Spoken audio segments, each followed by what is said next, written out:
Since we want to use the graph of f of x equals the square root of x to obtain the graph of g of x equals the square root of x minus 4, we need to start by graphing that f of x equals square root of x. That is an example of one of the common functions that we would ideally like to have some level of familiarity with. And so let's go ahead and generate a graph of this.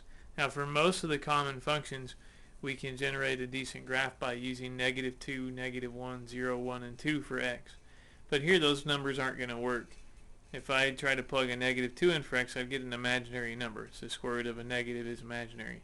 So the very first number I should plug in this particular function is 0. So I can take the square root of 0 and get a real number.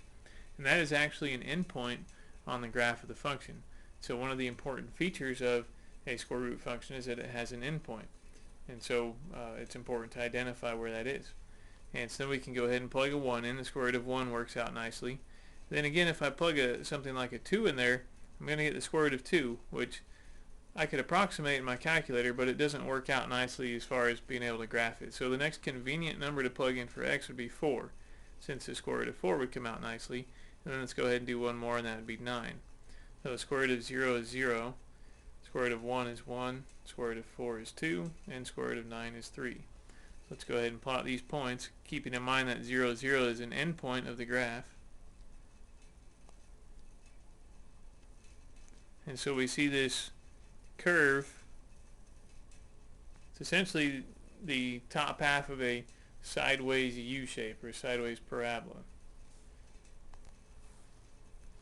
So we're supposed to use that graph to graph this function here, g of x equals the square root of x minus 4. So the only way we're going to be able to do that is if we can identify what type of transformation is being indicated by essentially this minus 4 in there. Since that 4 is being taken away directly from the x itself, in other words, it's inside that square root, and so it is affecting the x before that square root is taken. Taking that square root is what generated our y coordinates in that original function. Now we get our y coordinates by taking the square root of x. So we're first subtracting 4 from x, and then we're evaluating the square root. So we are making a change to the x coordinates. That's going to result in a horizontal shift. Now horizontal shifts seem a little bit backwards from what you would think intuitively, in that when we see this minus 4 in here, it's actually going to go to the right 4 units.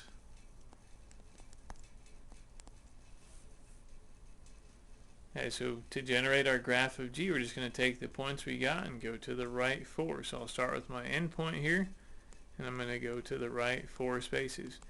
Now I can quickly at least verify.